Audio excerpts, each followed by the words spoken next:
Hello, gang. We are on the air with the Evolution Hour 18. I haven't put up my usual fancy schmancy Evolution Hour thing because we were kind of in a rush, and I was trying to put the blurbs up later on. This topic is going to be about the survival kit for trekking into creationism land, and it may or may not be what you're expecting. I'll have a guest, the wonderful Jackson Wheat, who has bumped into creationists as well. Say hi. Hello. Perfunctory, direct, yes. The idea that we would have, I'm finally getting away of getting my stuff cleared away. Good, I got my little files out of the way. The idea was, how do you react and deal with creationists when you bump into them? And the question is, in what context? It's one thing, of course, if you just happen to be tripping over them in the street and you get into a discussion, somebody sees a t-shirt you have or you see their t-shirt or whatever, and you get into a talk that way. No, I'm thinking a much more formalized context in which you're doing things where they're doing creationist shows, they're doing creationist lectures. These are not typically the ones that you have to pay to get into. These would be free to the public, and in which case this is fair game. So how do I, as the hashtag tip guru of methods, approach this problem? And what I have been proposing is the idea of using these opportunities, one, to gain information about what the creationists are up to on their own turf, which you can then report in a network. That's another thing that I'm trying to do in this science defense format that we can build up online in various venues. But the other is to use the opportunity of what is presented in front of you as a way of and science reasoning in a non-confrontational but effective way. When you bumped into some creationists recently at the geology show, I think it was the case where they had a table, right? Yes, they had a little booth over in the corner. Afterwards, I remember quizzing you about it because what immediately piqued my curiosity were what books were presented. And bit by bit, we kind of pieced together what the works they had available. And see, that's one of the big keys that makes the big difference in how I approach things from a methods direction, is that's the area you focus in on. So the first order of business with anybody that's going to is you need to know their literature really as well as they do, so that there won't be a book that they would put out where you're going, who the hell is that? Where you are aware of it, you're aware of its content, you know the context of things. That's the first order of business. Now, the other idea is that what you don't want to be in is the case of going into the lion's den, where you are the skeptic and you're coming up there and there's the creationist and maybe a bunch of their friends are hanging around, and pretty soon they're peppering you with questions and you are just kind of flailing around trying to figure out what to do. What I envisaged was the idea of a minimum of 3 people. Probably you don't need more than that. The two people who will act as the comedy team is what's on the table. And the third person, who probably is somebody who doesn't like to talk anyway, is carrying the camera around, the video phone, the iPad, whatever you're using, and make sure your batteries are good and make sure you know how long you can record without it being a problem. So you'd be prepared on all of those levels. They would be documenting and live streaming or storing, however you want to do it, the experience that you're going to be having. With this tag team approach is that you can be looking at their wares on their table, politely start pointing out the problems with that, not to the creationist, but because you're not going to change their mind, but to the person you're talking with. The person you're talking with can be responding in questions. Now, what may work if it becomes really neat theater, idea that the person that's manning the table or people manning the table would begin to interact with you. And you can engage at a conversation at the source methods level, which is the basement level of reasoning, way before you get up to God and matter and the flood and all the other kinds of things, to indicate how the scientific method works, how the reasoning method works, why on evidential and methods grounds you're very skeptical about what of the content of the book that you're seeing. Breath while you jump in and relate that to your own experiences or what you think of such an idea. I think it's definitely a good idea to go after their sources, although often they don't have any sources, or if they do, it's something, because I'm not really as big on reading the creationist literature as you are. I've seen Yeah. some of their videos. I told you that I'm pretty sure the guys who work for the, or who are part of the group that come here to LSU, utilize Mike Riddle's creationtraining.org, and I've Mhm. now had it out with Mike Riddle to an extent, and so it. Yeah, you can use any one of methods approach and any methods venues. One of the things that I did, the people that were manning, I had attended an intelligent design thing that was free over at Seattle University, I think it is. It's a conservative law college, a bit like Gonzaga is over here, but smaller. They did this was the second year that the Discovery Institute has done this roadshow thing.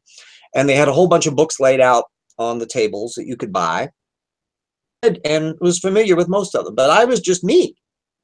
So if I had had the tag team approach, had been there and somebody with the iPhone, we would have been discussing the various books along the row, and I would have been explaining the problems with them in much more substance, and then you would be asking me questions about them. But at one point, I just on my own, I was curious to ask the guy that was manning the table, have you fact-checked any of the material that you've read here, has here?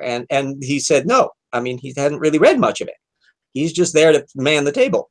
And that's may have been the case with the creationists that you would have encountered, but you always I want to believe have it those is, methods yes. questions.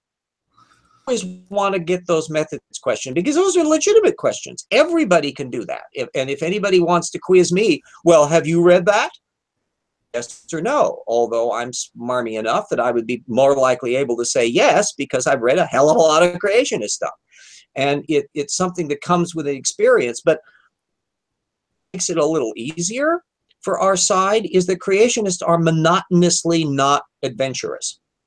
Read a relatively little amount of material, you're going to find the same books showing up over and over again.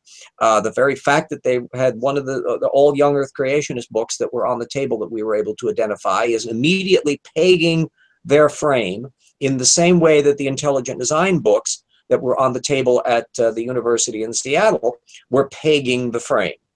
Use that thing. The more knowledge you have about that basis, when you're dealing with people who have gotten stuff from video lectures and those sorts of things, some DVD series, obviously they're not going to have that in front of you in a way that you do with a book set on a table. But that's why you want to make use of that. You probably won't encounter typical flyers or handouts that would have articles or bibliography listings or anything like that. You know, your jaw would drop if that would be the case. They're more likely to have brought the book or two that they're terribly impressed with. And at that point, you use that as your road in. If you're familiar with the material, you can even become familiar with the material. You pick up the book. I think one of the books in at the Discovery Institute one was the new book that I think Douglas Axe had written. And I hadn't actually had a chance to see it yet, and I didn't have any money to be able to buy the damn thing, which I would have otherwise for the tip research. And so I was very quickly zinging through it to see, first of all, that it was very poorly documented. It didn't really have a bibliography and all that kind of stuff, which you wouldn't be able to tell if you weren't able to physically inspect the book. So every one of these things, you can find an inroad to move you onto a framework in which you have a strong knowledge of the source material and can use that as a conversation point with the person you're working with. Use it also to be able to interact in a question answer format politely, not raising tempers, not becoming insulting or anything, and keep it as much as possible at that source methods level.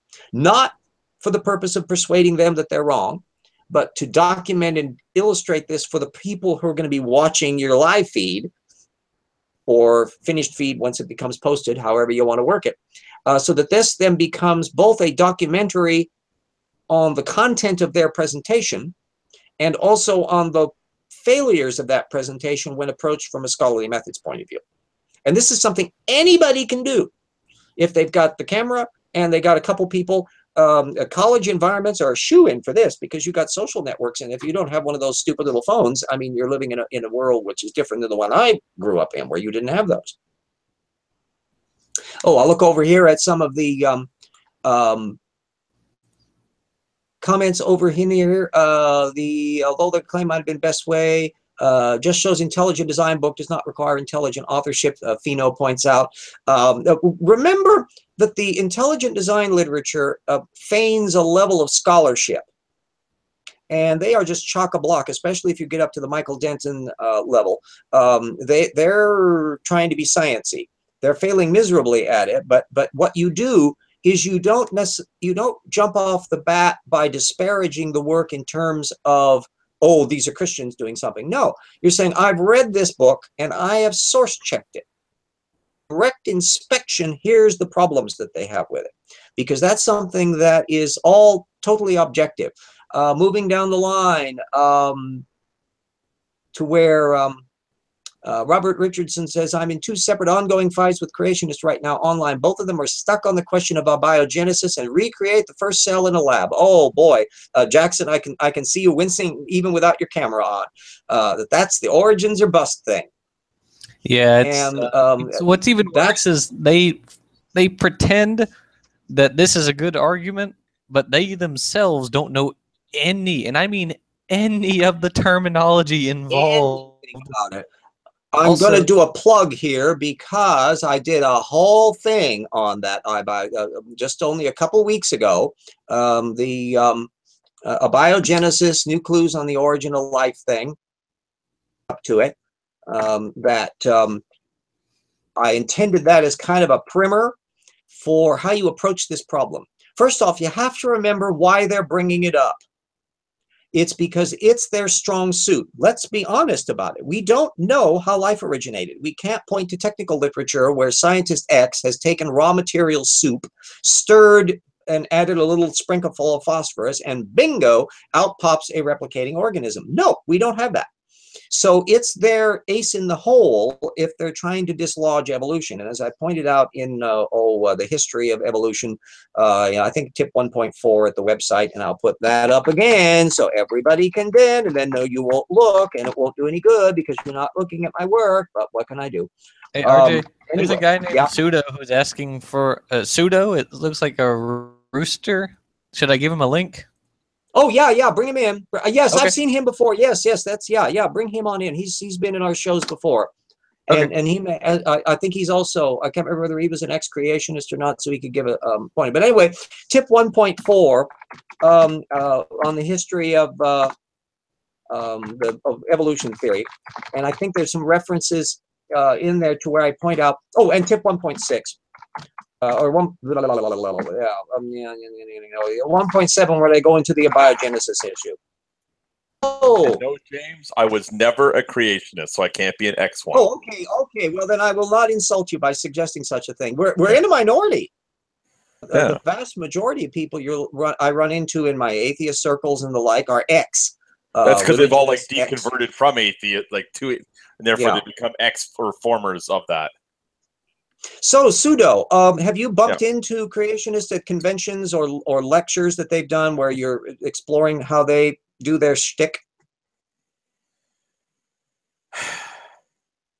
Like actual conventions where creationists go to have conventions? Yeah. Or when they come to the local church and they do the little traveling road show, they bring an Answers in Genesis guy in to do their shtick or anything like that. Have you ever attended some of those? No, I tend to be around more normal, well-rounded, balanced people. Oh, well, yeah, so do I. But they can be extremely useful. And here's another idea. So I don't tend to run into that stuff. I know the one thing that I want to try to create a network of live wire respondents is the idea. If you have thousands of people in a network, somebody is going to be living in the spot where the next creationist meeting is. Yeah. And so they can monitor those. There were missed opportunities that there was an Answers in Genesis show that was put on at the University of Montana earlier in the year, and I was unable to attend it. Scrape up enough money to be able to go there. Ironically, they would have given me a place to crash at friends of ours in Montana and all the rest, but in Missoula. But we were so slow on the response time. That's another thing that we need to get past. We're living in the 21st century here, gang. We should be able to have instantaneous communication. So what the idea would be is that if any creationist pokes their head up outside of their venue and does stuff on college campuses or in public things where they're inviting public inquiry, attention to it. Somebody needs to pay attention to it. Somebody needs to document it. Most of it will be boilerplate, not even at all surprising. Yep. But you might find out things. Yeah, jump in. Oh, I was just agreeing with you. Most of it is same. They all make the same epistemological arguments. They all make the same pseudo-scientific arguments. Mm-hmm. Nothing is new. Yeah, and that becomes a data point. The moment when you're looking at how repetitive the material is, that repetition becomes a data point.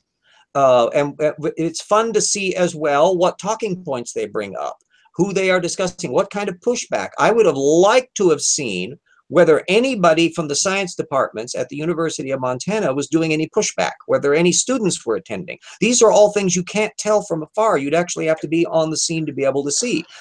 Regardless of what the outcome would be on that, those are observations that are relevant to see what kind of market penetration the creationists were or were not doing.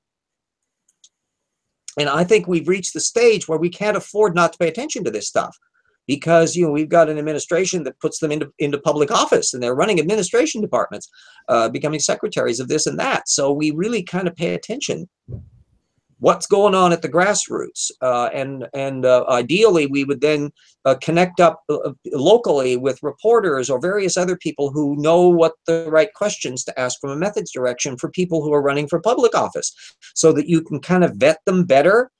It's not a matter of a litmus test so much as a screen that allows more information to be on the scene, because some creationists can kind of slip under the radar in their with the buzzwords and that they use, and they don't actually have to answer a straight question on a straight thing.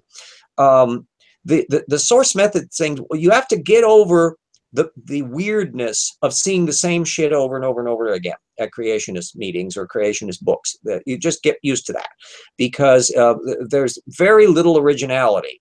But that lack of originality is not the point at issue. It's how much do the people presenting the material really know about the material they're presenting? And that's a source methods thing. Whereas I would wager that you would be hard pressed to find anybody there that had ever bothered to fact check any of their sources, or in many cases even read them. They've just been presenting them as an authority figure. And they may take umbrage. Oh, you're complaining about Andrew Snelling as a scientist? Yeah, and here's why. But you wouldn't be doing that setting. You would be doing it as a thing where you bring the conversation up with the thing that you're doing on the live stream. Probably more than 3 people is too much of a crowd. I don't think you need more than that, especially if you would be very manageable in that thing, because then you can make it an intimate conversation. You're not having one crowd lobbing the crowd, because then all people are going to want to interrupt, and you're going to get too many things bouncing back and forth, and now you're losing control of the data stream. I think that Trika approach could be the most interesting. Whether it would work, I don't know. But it'd be really fun, I think, to try it and to see if it's a new approach to it. I know that goes on in creationism is going on under the radar. I've been following all the people at the National Center for Science Education. Virtually all of them are on Twitter, and virtually all of them do absolutely nothing to respond to creationists. And I think that's odd. They may be monitoring them, but they're not interacting. They're not pressing back. They're not challenging. And I think that we can't afford not to do that. And from a methods direction, the NCSE, if you're familiar with the National Center for Science Education, Eugenie Scott used to be the head of that, and they do perfectly fine work, but they're often under limited budgets. Their magazine has gotten smaller and smaller and smaller, and less of innovative articles. And so essentially they respond to squeaky wheels. So when some law gets pushed forward in something that's an anti-evolution thing or a climate change denialism stuff, they'll call attention to it, and you'll get it in their newsletters. But the idea of this doing stuff at the grassroots before it reaches the stage where it becomes legislation, seeing how things are operating at the ground floor, and what social networks interact with what social, who connects up with who, well, how many churches are involved, or how many local college professors who happen to be creationists that act as enablers. You don't know that unless you look. And theoretically, the people that are on the ground that don't have to come in from outside, that live there, it is, who maybe even attended the college, and they'll know some of the things there. These are the people who need to be engaged more, and heaven knows we've got enough of us out there. It's flowing around in here. Opal Dragon, that when I get the evolution is false speech, I ask them, are they a clone of their mama or papa? That's one way of doing things. However, it has a downside, Opal. It's that most anti-evolutionists have no problem with replication. And even a certain amount of speciation, theoretically, the Michael Dentons and Beheys kind of acknowledge that and then move on. And even creationists, in effect, allow for speciation because of the post-flood diversification. They don't think it through very well, but whatever. So it's a well, that is if they know what speciation is. Don't. That's going to be a future book of mine on the whole issue of that speciation process and how just cockamamie confused everybody is on it, because nobody at the upper echelon fact claimant level ever really thinks this through themselves. So there's nothing to filter down through. Getting back to Opal, and she next I ask, are they related to their parents? If so, just how? And then they have to admit some form of evolution. Yeah, the Pheno jumps in, but Opal, that is just adaptation. Yeah, and you see, you can easily get bogged down at that microevolutionary level. Now, Jackson knows my tau-mammal transition, because now we're way above individual replicating organisms. Now we're looking at full-blown macroevolution. And at that point, I can state with smug certainty that that 100 million year process does not require anything other than the microevolutionary speciation that we can see in that mama reproducing thing that we can see individually.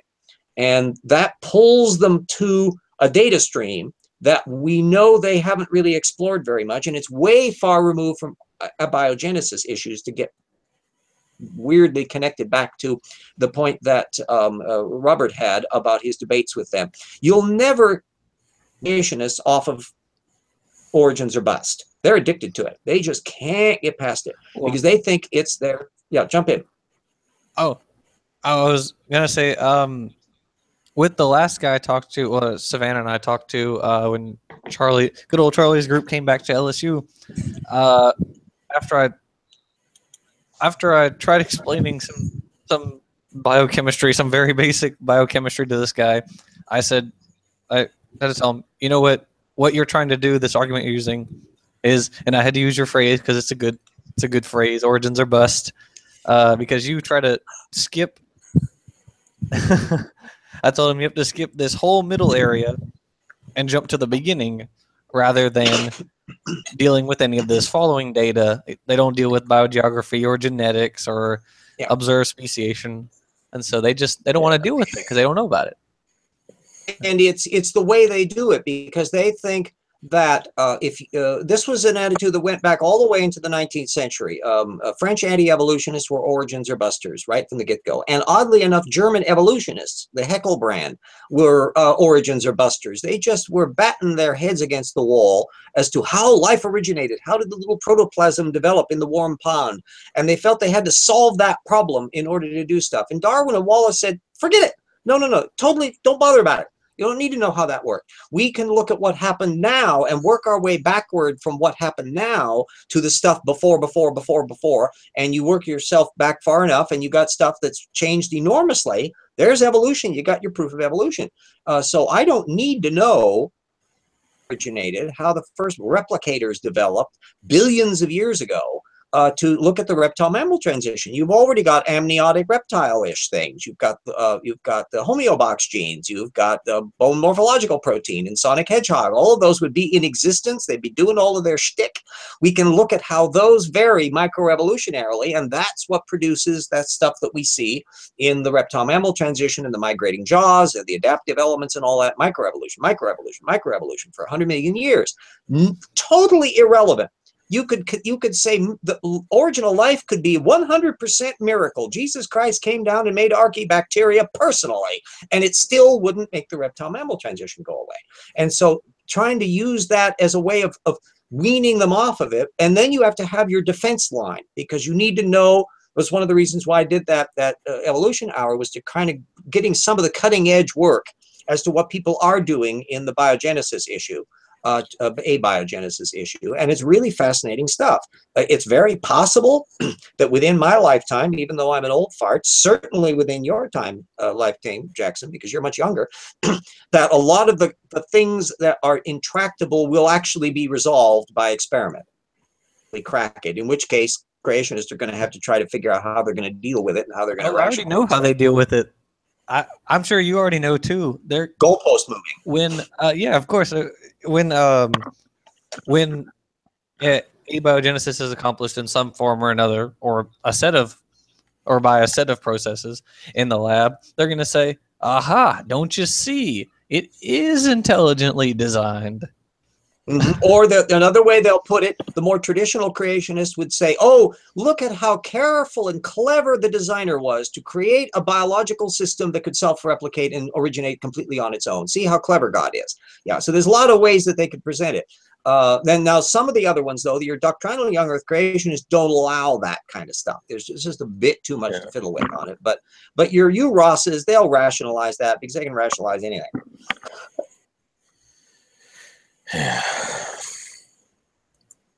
Oh, Ray Comfort. Jackson just brought up dear old Ray Comfort. What a piece of work he is. Oh, because Opal was referring, or she said creationists say evolution can't happen because there are two sexes when that's not universal. But I mean, I think fungi have like 5 or 6. They're really busy little critters. They have such peculiar things going on with there. But even so, I have a whole stack of technical literature where I keep track of the how did sex develop thing. And it's a thing that's very deep in the eukaryotic replication system. And the point is that the tracers of it are buried down in the microstructures of the systems that are now used as sexual reproducers. The why of it is pretty clear. At the very least, sexual reproduction was a way to avoid parasites. And it's no, I mentioned that in another evolution hour about the aphids and all that. The organisms that still have a asexual mode will only flip into it if they've got ways to insulate themselves from parasites. And if not, they're going to stick with the sex, because that's the only way sexual recombination shuffles the deck faster than your parasites can adapt. And so it's fairly effective. That's why it's so popular. Plus, it can have its fun side too. Yeah, there's also the guys who have secondarily lost sexual reproduction, like Spitacilus uniparens, if I remember correctly, which is one of the little lizards, the lesbian lizards, as R&R called them. Or the weird way French do. There's a whole section, I think it's in Creationism Light, the intelligent design chapter, where I go into some of the sex aspects. The lesbian fish they reproduce parthenogenically. They don't need males. The Amazon mollies. But they need males to get sexual arousal in themselves. Yeah, Amazon and what mollies. they do, they basically tease the males of the adjoining cousin species. So they act as these things. They get them all hot and bothered, but it ain't going to do any good because they're not actually going to have sex with them. And so it's just a hilarious thing. I think it's one too or there's other fish species that keep one male around as the fertilizer, and then when that one dies, one of the females turns into a male. Process. Ain't nature wonderful? There's a hilarious book. I'd mentioned it before. Sister Tatiana's Marriage Advice or something like that. You can probably find it at the library. That's written by a biologist, and it's just a hilarious, droll discussion of all the weirdness that happens in sex, and a lot of it involves insects. They deal with things like the bees, where their penises get stuck in afterwards. It says, I was having sex and he left his penis in me. He says, oh, don't worry, you must be this species of bees. Perfectly normal. Don't be surprised at it at all. And it's just an absolute hoot, as well as showing how relatively boring mammal sex is. Yeah, I remember coming across the Amazon mollies. It's they mess with the Atlantic mollies, if I remember correct. Or they're a hybrid species, which is why they are the way they are, because it was from like a mating between a sailfin molly and an Amazon or and an Atlantic molly, which created these Amazon mollies, and so they're all female, and it's like you said, they're very interesting. The what is it called? Sexual parasitism. Yeah. There's a whole burgeoning literature on this, and it's sort of kicked into high gear in the last 10 or 15 years because, of course, we're now in a genotyping thing. So now instead of just looking at the peculiar behavior, they're able to, a casual Molly's pheno says, bravo, you get an award that I can't give you because I don't have any awards to give out. It whole complex mechanisms of how animals can adapt, and frankly, for prudish Victorians, they would tend not to notice that kind of stuff. But we're in an age where we leave just let the chips fall where they may, and we go into that. And that sort of subject matter, by knowing these kinds of really wacky examples of things that don't fit the usual stereotype, those things can often come up in an interchange with a creationist on stuff. If they want to bring up the sex issue, then you've got a whole backlog of material you can bring in to say, do you really want to bring up the sex thing and the evolution of sex? And then, of course, you also don't forget methods questions. Any topic that a creationist brings up, quiz them on what their sources are.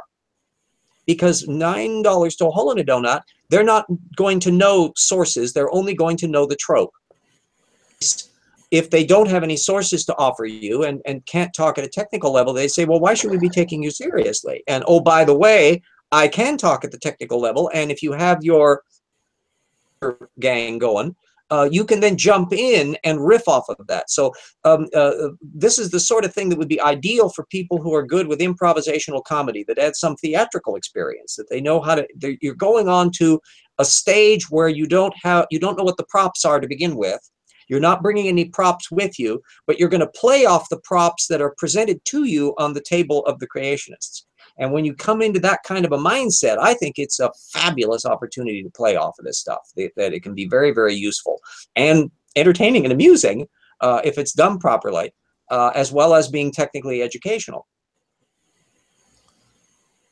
Yeah, but just looking over here. Evolution of sex is a very difficult concept to explain to people, especially creationists, or things like the origin of anisogamy versus isogamy. Yeah, that's just talking about horizontal gene transfer and why sex is beneficial, stuff like that. It's all very over their heads in a lot of cases. Yeah, Trevor Lunn brings up a good point in the live chat. It's easier to dismiss them with, quote, why should I believe anything you say about biology when you can't even interpret Genesis correctly? That is a legitimate argument to use if you know your Bible extremely well, and I think works best if they bring it up first. In other words, if they want to talk on the science level, fine and dandy. If they insist on going to that, then you need to find ways to maneuver them onto stuff. And of course, I have my killer apps on there as well. The Perusia issue on prophecy, the Bible's reliable. In what year was Jesus born? Cue Matthew, Luke train wreck on the nativity and the messianic credentials thing. And for those of us who need to know anything about that, by all means, please look at the chapter 6 of the old tip. You can download the damn PDF. Because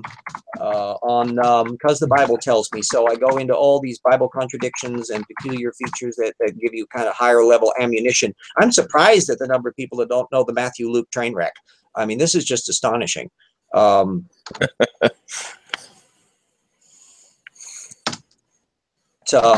given a lecture on this, and there's a link to it at the website of a lecture I did at the Seattle Atheist Church. On this very point, I was saying that so many people get bogged down. Here we're way off of evolution topic, but I think it's relevant because it's a methods question. That they'll go into just big, long discussions on whether Jesus existed or not.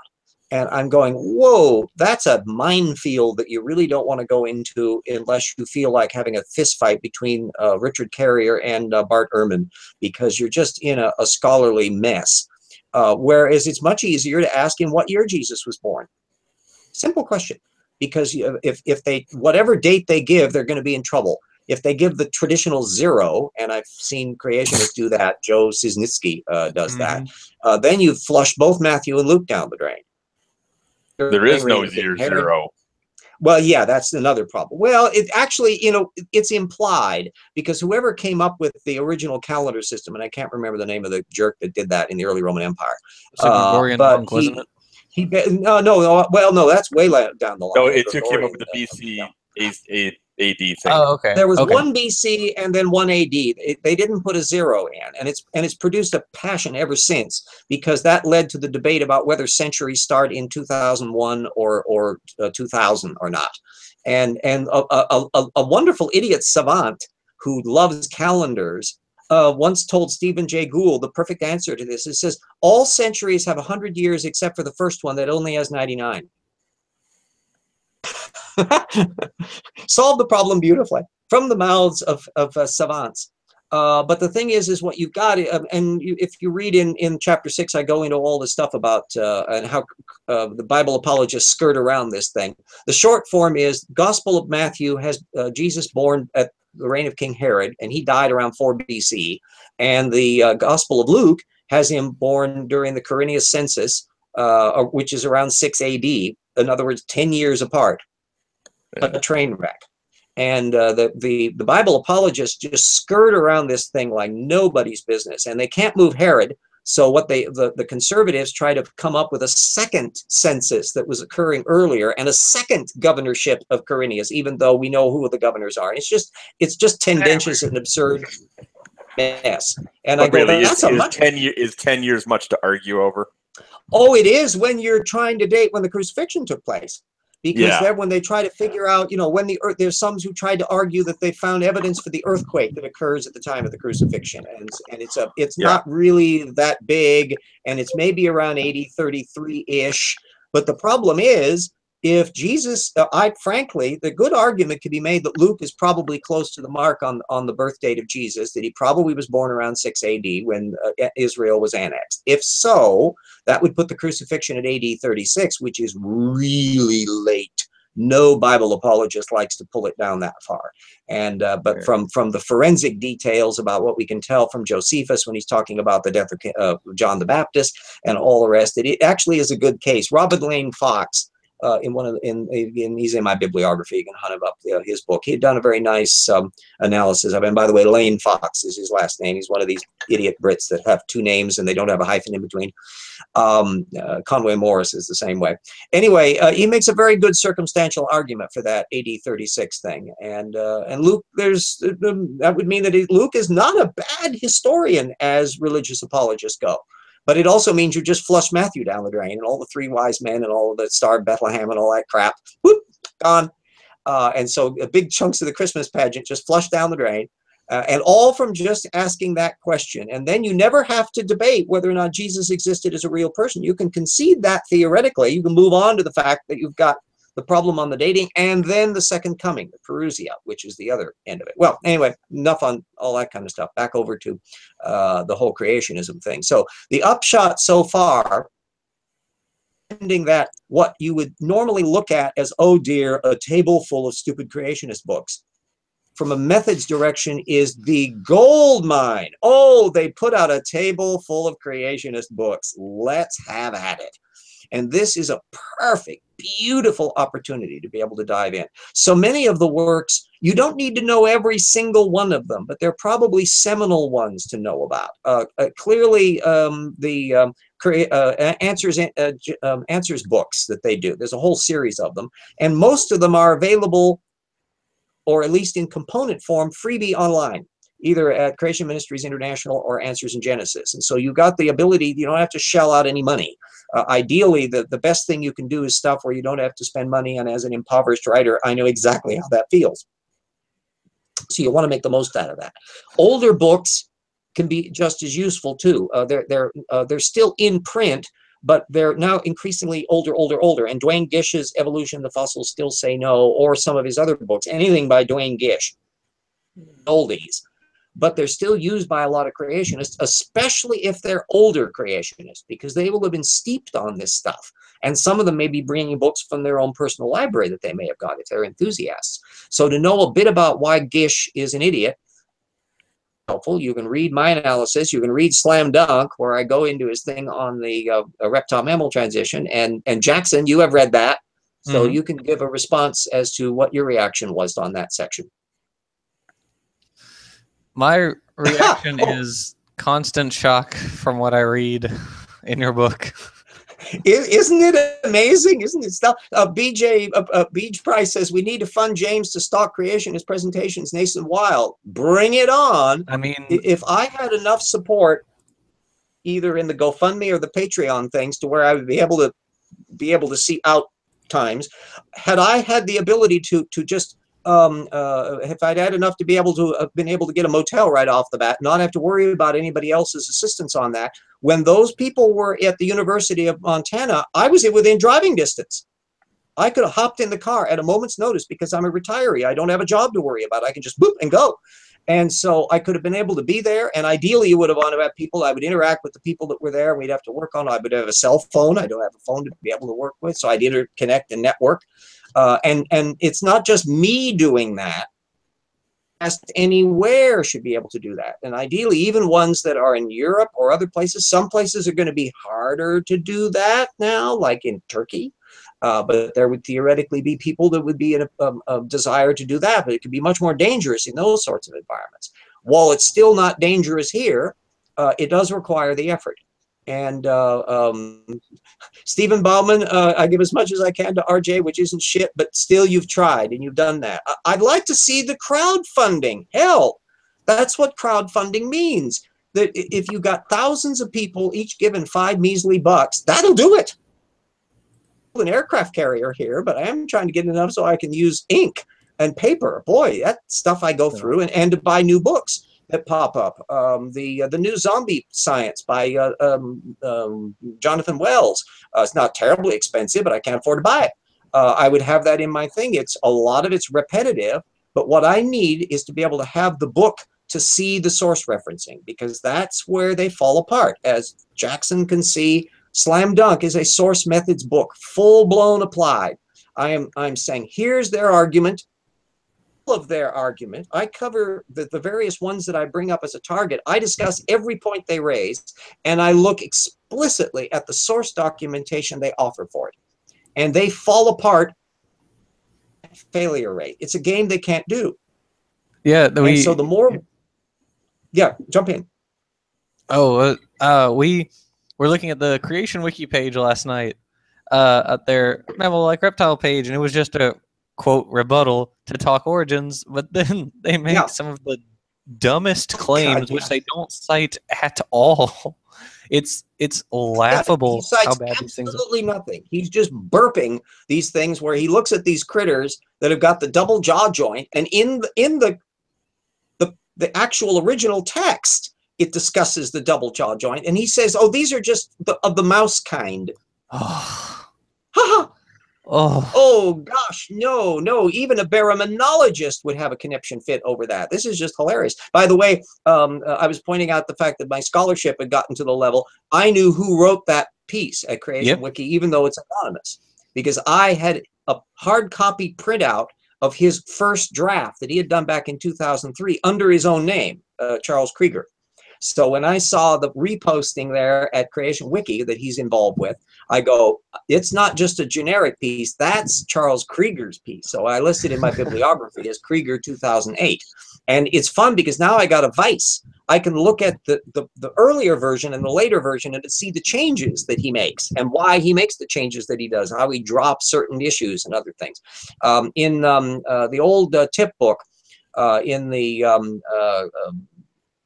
Dinomania on flood geology and dinosaurs, I have a long section on Dwayne Gish and Proto-Avis, a bird that you were familiar with, almost bird, faked bird up, not a bird, probably a Herrerasaur. At any rate, and the part of the evidence that I was using, I was just getting into the source methods gig at that time when I was writing that stuff. But what I had was 3 different versions of Dwayne Gish.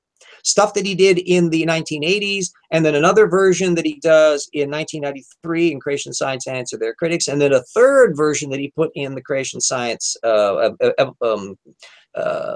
Evolution of the Fossils Still Say No, which very few critics of Gish have ever bothered paying attention to that 95 book, but boy, it's a gold mine from a methods direction, because now he's far enough removed from his original argument that you now have a track record to see what little research he had done in the 15 years separating them. That's all very, very important, that scholarly methods game. It sounds so boring. Footnotes and source citations and how a source is spelled and what the page numbers are. Oh, yawn, yawn, yawn. But oh, this is a measurement of their attentiveness. When you see misspellings, when you see odd lapses, or why a paper is so old and why they haven't done follow-up research, all of that comes crystal clear when you approach it from a source methods direction. Plus, you learn shit. Oh, you learn the funniest stuff. Oh, man. Both times I asked you to look up sources for me, we just had a hoot. It was a great time. Yeah, it opens doors, and it had a practical delight. I'll push this again because I'm very proud of it. The fact that when I found that paleontologist Christine Janis, her new mammal book, because of information I had found in my slam dunk book that she didn't know about in her own field. Not bad. Yeah, the methods thing works. And we have another trick that comes up that I've learned kind of on the sly is how to use Google effectively. And one of the things that I bumped into was the fact that I began to source cite when I do my master listings. Put up, let me be, I can't show anything here at the moment because I don't have the bibliography up. But anyway, citing, as you often do in technical literature, Smith et al. 2000, the journal volume 185, 375, the page number. And it's often very condensed for technical literature. Well, I have mine as a universal format where I want to have the whole title, plus the complete name of the journal, not abbreviated, and the full page numbers and all the authors involved, so I could text search to find out who's writing who and all that stuff. And what I do then is when I'm trying to find the hard copy of a paper, if I can't get it directly at the website of the journal, is I'll Google the title. And I can often find not only who's cited it in other contexts, but I can find spots where, say, the professor has posted it at their personal website, or it's on ResearchGate, or Academia EDU, or a few other venues that have these things posted. And bingo, impoverished writer can get the full text free. And that's the golden door, because now if you can read the source that the creationists cited, now you know everything that went under their eyeballs. And you can spot where you want to locate where the quote is. You want to see what's in addition to the quote. You've already spotted this, I think, Jackson, in Slam Dunk, where I will give the full quote and I'll just put the section they have cited in bold. Oh, yeah, yeah. So that you can see the context of it right off the bat. And it's often real revealing how super parsy some of them are as to what all the meat they're trimming off in order to get that sliver of bone that if you look at it just the right way, sounds like it fits their argument. It's hilarious. Surgical precision. Oh, Gish was like that a lot. And Casey Luskin, you're going to find some examples of that where they're just really precise on that. Looking over here in the conversation mode over here, what we got.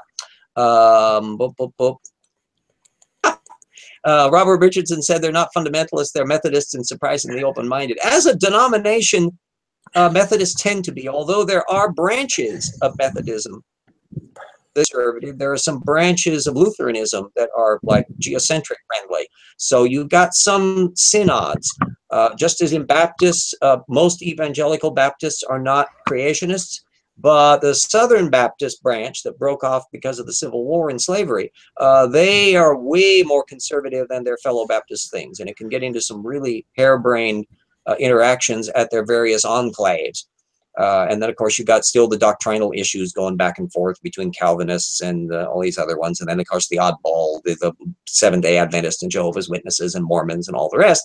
And it's so very American. We fission off Protestant sects like dandelions in the summertime, and it's just you get used to it. Or Hydra in the ocean. Oh, Hayab says, I actually first encountered creationism when I used to be a Methodist. Well, and When I was sent to Sunday school, Mom sent all of us kids. Oh, Robert Richardson puts a note in. The Methodist Church's official website comes right out and says they accept science and evolution. I often point creationists to it when they claim Evo equal atheism. Now, again, the time frame bears a thing. Well, Mom sent all of us kids to Sunday school. We're talking the 50s and 60s here, so I'm an old fart. And I was the one. None of it took. None of us kids became religious because of Sunday school. But she sent us all there just to expose us to it. If we wanted to become religious, fine. We were from a non-religious family. I was the one that was kicked out because I was asking questions about the flood. And so the extent to which the poor hapless Sunday school teacher who didn't want to have to answer questions that you shouldn't ask questions like this in Sunday school. And I go, where aren't you supposed to ask questions in Sunday school? That's kind of what I thought school was for. I'm not getting this. Been kind of a closet creationist in there. And so you find a broad demographic. And that's why everybody, don't assume things about them. Even the person behind the creationist table. Don't assume anything about what they believe. You have to ask them to find out what it is they believe, because Actually, there's a James, huge. If I may, jump in. It's because someone like you could show up to one of these absolutely. little benches on the table, put all his collection of creationist books on the table, and then sit there. Are you a creationist?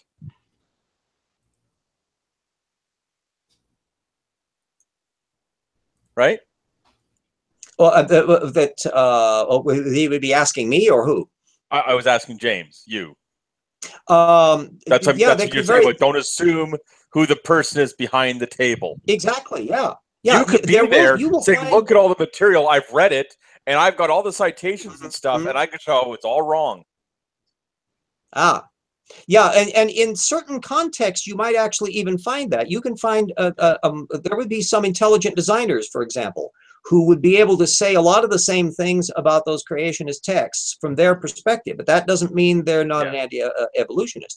Now, they would find in the little roadshow that we would be doing theoretically at these things pretty damn quick that, no, I'm an evolutionist. And that's why I'm having the troubles with it, because you want to use it as an opportunity, not merely to criticize the creationists. That's a fun parlor game, but it's in the context of bringing up the pro-evolution evidence. So, for example, if I was seeing Duane Gish's book there, Evolution, the Fossils Still Say No, I would be focusing in on the fact that he screws up on the reptile-mammal transition and suppresses data. If it was something that was an Andrew Snelling thing, I would be going after his misrepresentation of geology and radiometric dating. If it was something that was one of the Answers books, I would probably be pointing out how superficial and secondary it is, that it's not source criticism.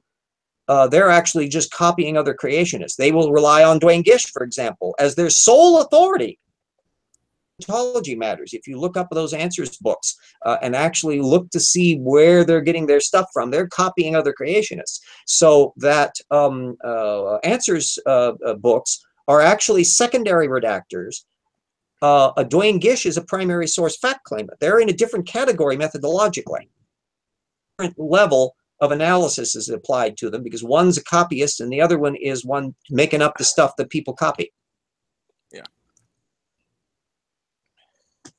You don't need to answer this, chicken, but Studio, what part of the country do you live in? Eastern, like Ontario. Oh, you're in Canada. Yes, I'm in Canada. Yeah, you're up there. You're up there where all the places we want to flee to if we have passports. Yeah, we have all the good shit up here. We got a lot of spare land up there. Yeah. I'm out west, so I haven't bumped that far east yet. I've gone to stuff. The Royal Tyrrell Museum up in Alberta is just a treasure. It's one of the great museums of the world. It's got a way better set of paleontology displays, frankly, than you can find at the Smithsonian, although they may have upgraded in the years since.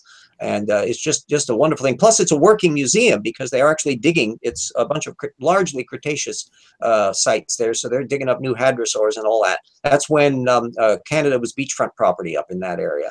That was just at the edge of the Niobrara Seaway. There's some geology and paleo stuff. Says Jane, come to Croatia. It's way warmer. It's also warm down here where I live. Well, we've been bumping up and down. Just a couple weeks ago, it was pushing 100 degrees, and then it dived down into the 60s while I was over to Seattle. and it was actually warmer in Seattle for a while, but now we're going to be bumping back up into the 80s, I guess, in the next few things. And ain't global warming fun? But at least we don't have any floods here. We don't have to about hurricanes. We don't have earthquakes as usual. Once in a while, a volcano goes off. You know, those things happen, but that's over on the coast. So the ones that really need to worry more are the ones on the coast, where I don't know if you're familiar with the Cascadia Fault. That's a subduction zone of the kind of thing that produced the big tsunami in Indonesia back 10 years ago or so. And it would produce exactly the same effect if it slips, and it's overdue for slipping. So it's going to go and not only produce the earthquake, but it's going to produce disastrous tidal waves. You're going to be sloshing all over the Puget Sound and all that kind of stuff. So it'll make the news. And the going way far back, of course, over in Ontario, and that, you know, the St. Lawrence Seaway in that region. Yeah. That had some catastrophic ice flood breakups. In fact, one, I think, when Lake Agassiz broke up like 10,000 years or so ago, it sent a huge slosh of fresh water down into the Atlantic Ocean and suddenly shut down the global cycle because the salinity was suddenly changed. And you got this, it literally plunged into a little mini cool period for about 50 or 100 years because of that. It's fun, the stuff that can happen. Oh, I'm much closer to the storms now than I was back in Shreveport. Now that I'm here in Baton Rouge, a lot closer Red to all of Stick. it. Yep. How about this, much Jane? more frequently. The area of Ontario I am in, I'm close to the Great Lakes. We get something called continental rebound. Ooh, describe, please. It's like an earthquake, but plates don't move. The continent is popping back. Oh, is that still the leftover Because, from isostasis, from the ice gone? Yeah, it's because you've taken the weight of a glacier from the Ice Age off the continent now, and now it's popping back. Yeah, it's like a sponge that's under pressure, and then the rock is removed on top of it, but it doesn't spring up instantly. It does it in little bloop. Yeah, it's slowly coming back up. Yeah, and the other thing that's was such a shock to people were like the New Madrid fault zone, where the worst earthquake that ever hit the United States was down that moved the Mississippi River back around 1805 or somewhere, and it's due. If you look at it from a plate tectonic point of view, it seems odd because it's far from one of the plate margins. But the people have to remember been doing their shtick for a long time, and what you've got are little shards and fragments of old land masses that have still been embedded in what used to be active faults when it was in a different location relative to other continents, and those things can still act as kind of little burrs that produce slippages to this day. So they still are a little bit worried about what might happen if the New Madrid goes again. And the St. Lawrence Seaway, like the St. Lawrence River area there, that's actually like a rift valley. It's opening up. I didn't know that. Yeah, the Rift Valley in Africa is another one of those. Yeah, that's same idea. basically The landmass pulling apart. That happens. Yeah, just think of a zipper. And it's what you would have seen, although it's a little different than, like, say, a volcanic arc where the stuff is being pushed up from the volcanoes. It's kind of stuff where the plate movements are being kind of yanked apart from different zones. Mm-hmm. And then I love the ones that are, I like to call them banana peel real estate, the stuff that's caught between two plates, and so it's being squeezed along like a banana out of its peel. Southern California is that way. It's moving northwards, and eventually Los Angeles will be a suburb of San Francisco, and eventually a suburb of Seattle. And then Africa is a big, long one that got squeezed out between Africa and or South America. I can't remember whether, I think it was Africa and Antarctica. And it first went until it bumped into a hot spot that's currently kind of near New Zealand. This was about 90 million years ago, and it ricocheted, made a sudden left turn, and it stayed on a northward course from that point on. And about 60 million years ago, it was passing over another hot spot that produced a bunch of volcanic deposits, the Deccan Traps, and helped kill off the dinosaurs, in addition to the asteroid impact. And then eventually slammed into Asia, and pushed up the plateau and the Himalayas and changed the monsoon patterns, and a whole bunch of other stuff happened. Another one, it would be, I love the fact that Italy technically is not in Europe. It's on the African plate because the edge of the plate is what's pushing up the Alps. And so they're not actually a part of Europe, but don't tell the Italians that. Well, we got to 6:01, another hour under the buck. We have had a good discussion here. I hope everyone will be thinking about how they can play a role in environments, and you know where you are, you're local, on the idea of combating creationists, keeping an eye on their conventions, on their meetings, anything that's public and advertised. Sometimes they may be in a church, but if it's open to the public and you have the time to go to them, try this approach. If you got a couple people together and have a cell phone and want to try this little theater thing, you might want to practice it first to kind of get your patter down, figure how you can do stuff, and be sure you have a good sense about what the primary source material is, at least so that you can identify books and authors right if they were in front of you on the table. If you're at that level, you can play the game too, and it can be fun and entertaining and strange. We'll be shutting down here now, and I don't know whether or not we want to try out an after show. If so, maybe Jackson might want to host that one, but we are going just about. Oh, let me do one quickie little thing here because I'm pathetic and desperate. Let me do a share. I want to thank my patrons. If I can get the damn menu to pop up. Google, there you go. Whoops, come on, back out, come on, there you go. Good dog, good dog. These stupid menus and things, the reaction time on there is just pathetic.